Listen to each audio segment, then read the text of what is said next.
Faith and Works. Chapter 12. Appropriating the righteousness of Christ. Those who trust wholly in the righteousness of Christ, looking to Him in living faith, know the Spirit of Christ and are known of Christ. Simple faith enables the believer to reckon himself dead indeed unto sin, and alive unto God through Jesus Christ our Lord. We are saved by grace through our faith, and that not of ourselves. It is the gift of God. Should we try to unfold these precious promises to the worldly wise, they would but ridicule us, for the natural man receiveth not the things of the Spirit of God, for they are foolishness unto him, neither can he know them, because they are spiritually discerned. When Jesus was about to ascend on high, he said to his disciples, I will pray the Father, and he shall give you another Comforter, that he may abide with you forever, even the Spirit of truth, whom the world cannot receive, because it seeth him not, neither knoweth him, but ye know him, for he dwelleth with you, and shall be in you.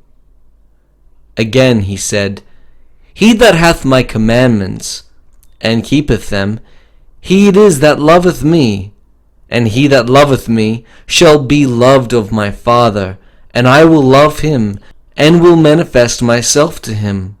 There are many who find satisfaction in identifying themselves with false doctrines, that there may be no disturbance or difference between themselves and the world. But the children of God must bear testimony to the truth, not only by pen and voice, but by spirit and character. Our Savior declares that the world cannot receive the Spirit of truth. They cannot discern the truth, for they discern not Christ, the author of truth. Lukewarm disciples, cold-hearted professors, who are not imbued with the Spirit of Christ, are not able to discern the preciousness of His righteousness, but they go about to establish their own righteousness. The world seeks the things of the world, business, worldly honor, display, selfish gratification. Christ seeks to break this spell which holds men away from Him. He seeks to call men's attention to the world to come, that Satan has managed to eclipse by his own shadow. Christ brings the eternal world with the range of men's vision. He presents its attractions before them, tells them that He will prepare mansions for them, and will come again and receive them unto Himself. It is the design of Satan so to fill the mind with inordinate love of sensual things, that the love of God and the desire for heaven shall be expelled from the heart. God calls upon those to whom He has entrusted His goods to acquit themselves as faithful stewards. The Lord would have all things of temporal interest occupy a secondary place in the heart and thoughts, but Satan would have the matters of the earth take the first place in our lives. The Lord would have us approve the things that are excellent. He shows us the conflict in which we must engage, reveals the character and plan of redemption. He lays open before you the perils you will meet, the self-denial that will be required, and He bids you count the cost, assuring you that if you zealously engage in the conflict, divine power will combine with human effort. The Christian's warfare is not a warfare waged against flesh and blood, but against principalities, against powers, against spiritual wickedness in high places. The Christian must contend with supernatural forces, but he is not to be left alone to engage in the conflict. The Savior is the captain of his salvation, and with him man may be more than conqueror. The world's Redeemer would not have men in ignorance of Satan's devices. The vast confederacy of evil is arrayed against those who would overcome, but Christ would have us look to the things that are not seen, to the armies of heaven that encamp round about those who love God to deliver them.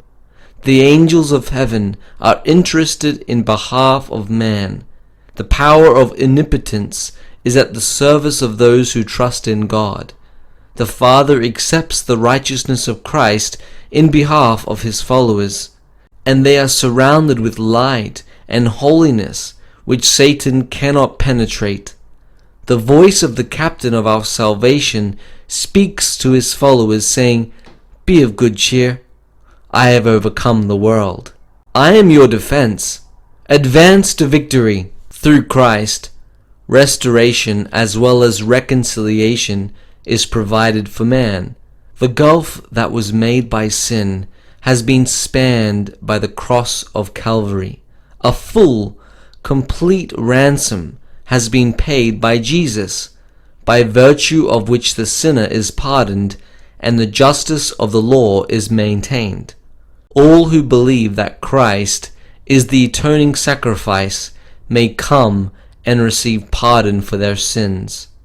For through the merit of Christ, communication has been opened between God and man.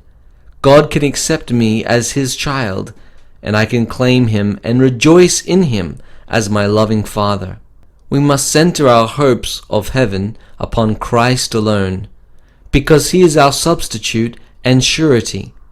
We have transgressed the law of God, and by the deeds of the law shall no flesh be justified. The best efforts that man in his own strength can make are valueless to meet the holy and just law that he has transgressed. But through faith in Christ, he may claim the righteousness of the Son of God as all-sufficient. Christ satisfied the demands of the law in his human nature. He bore the curse of the law for the sinner, made an atonement for him, that whosoever believeth in him should not perish, but have everlasting life. Genuine faith appropriates the righteousness of Christ, and the sinner is made an overcomer with Christ, for he is made a partaker of the divine nature, and thus divinity and humanity are combined. He who is trying to reach heaven by his own works in keeping the law is attempting an impossibility. Man cannot be saved without obedience, but his works should not be of himself. Christ should work in him to will and to do of his good pleasure.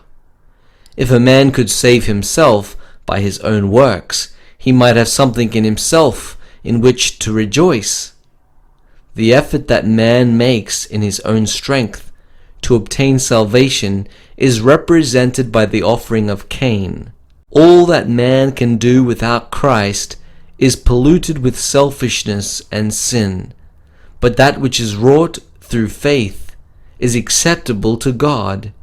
When we seek to gain heaven through the merits of Christ, the soul makes progress. Looking unto Jesus, the author and finisher of our faith, we may go on from strength to strength, from victory to victory. For through Christ the grace of God has worked out our complete salvation.